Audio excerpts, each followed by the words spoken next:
হয়তোবা এই বক্তব্যের পরে এই অফিসে আমার ঢুকতে দিবে কিনা এটা জানি না।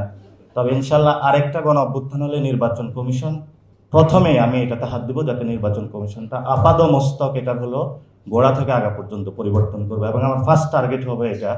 কারণ আমি একজন প্রার্থী হিসাবে এই ইলেকশনে যেটা দেখেছি, আমি নির্বাচন কমিশনে ফোন দিয়েছিলাম, ওনারা মামুনুল হকের আসনে একটা নির্দেশনা দিয়েছিল যে বক্সের বাইরে যদি সিল পড়ে সেটা হলো কাউন্ট হবে না, কিন্তু আমার আসনে নির্দেশনা দিয়েছিল যে বক্সের বাইরে যদি সিল পড়ে সেটা হলো কাউন্ট হবে। এবং সেখানে নির্বাচনের দিন ডিজিএফআই, এনএসআই এবং অন্যান্য গোয়েন্দা সংস্থা থেকে শুরু করে কিভাবে ডিসি অফিসে নগ্নভাবে একটা ইলেকশনের ইঞ্জিনিয়ারিং করতে পারে সেটা সাক্ষী এই বাংলাদেশ দেখেছে। এবং সেই রিপোর্টগুলো আমরা বিভিন্ন জায়গায় ইন্টারন্যাশনাল কমিউনিটির কাছেও দিয়েছি, এবং আমি যেহেতু এটা নিজের নগ্ন সাক্ষী ছিলাম, ইনশাল্লাহ এই পরিবর্তনটা হবে। এবং বাংলাদেশে বলা হয়ে থাকে যে আমাদের যে নির্বাচন কমিশনের জায়গাটা অনেক যদি মেরুদণ্ড সোজা থাকে তাহলে বাংলাদেশটা অনেক দূরে এগিয়ে যায়। সেই জায়গাটা আমরা বিশেষত এই যে ঋণ খেলাপির বিষয়টা, সম্মানিত কমিশনার সানাউল্লাহ ভাই আছেন, উনি বলেছেন অনেক দুঃখ কষ্ট হৃদয় নিয়ে তাদেরকে অ্যাপ্রুভাল দিয়েছে। কেন? আপনার দুঃখ কষ্ট থাকলেই তো আপনি সংবিধান লঙ্ঘন করতে পারেন না। এটা আপনার একটা কমিটমেন্টের জায়গা, আপনি তাদেরকে ছাড় দিবেন না। এবং এখানে যেইভাবে হলো নগ্নভাবে মারামারি হয়েছে ঋণ খেলাপি নিয়ে, ইলেকশন কমিশনের সামনে যেভাবে ঘেরাও দিয়ে তাদেরকে নিয়ে নেওয়া হয়েছে, এটা বাংলাদেশের সভ্য ইতিহাসে এটা এই গণঅভ্যুত্থানের পরে এটা আপনারা করতে পারেন না, এবং কিন্তু করেছেন আপনারা।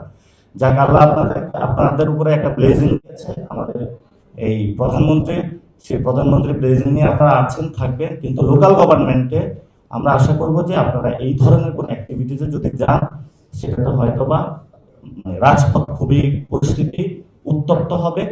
সেই সময় যখন আফরোজা আব্বাস নির্বাচন কমিশনের সামনে ওই যেটা হলো বিভাগীয় যে কমিশনার অফিসের সামনে 5 থেকে 6 হাজার লোক নিয়েছিল, আমি ডাক দিলে সেখানে 50 থেকে 1 লাখ লোক আসতো, তাহলে একটা রক্তাক্ত মারামারি হইতো, অনেকগুলো লাশ পড়তো।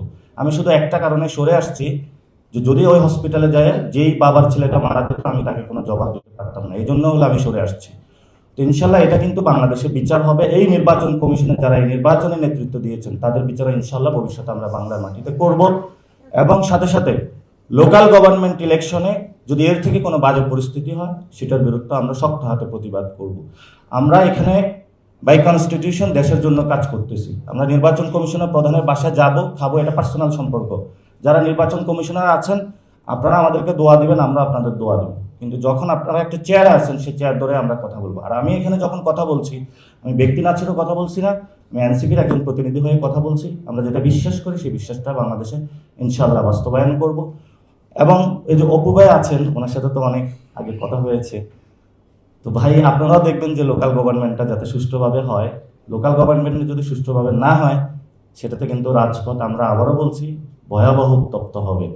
এবং লাস্ট যে কথাটা দিয়ে শেষ করব, সাংবাদিক ভাইয়েরা আপনারা সবচেয়ে টাফেস্ট জব এই নির্বাচন কমিশনে করে থাকেন, এবং আপনাদের চোখ কিন্তু ফাঁকি দেয় না এখানে কে দুর্নীতিগ্রস্ত আর কে চোট বাটপার গুন্ডা এখানে আছে, সবগুলোই আপনারা জানেন। কিন্তু হলো আপনারা হয়তো বা মালিক পক্ষের চাপ বা অন্যান্য চাপে এগুলো বলতে পারবেন না, কিন্তু আশা করব যে একটা সময়ে যে যারা রিপোর্টার্স বিয়ন্ড বর্ডার থেকে আছে এই ধরনের ইন্টারন্যাশনাল অর্গানাইজেশন, সেগুলোর সাথে আপনারা কানেক্টেড হবেন।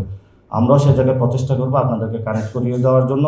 আরেকটি অর্গানাইজেশন আছে প্রটেক্টেড জার্নালিস্ট, যারা আছে তারা কিন্তু সাংবাদিকদের নিরাপত্তা দিয়ে থাকে, এবং কোনো সাংবাদিক যদি সত্যিকারের সাংবাদিক হতে চায় তাদের ইন্টারন্যাশনাল নিরাপত্তা আছে। আমরা ইন্টারন্যাশনালি সে জায়গাগুলো কানেকশন বিল্ড আপ করতেছি। ইনশাল্লাহ আশা করি যে বাংলাদেশের সাংবাদিক জগৎকে আমরা নতুন করে সাজাবো,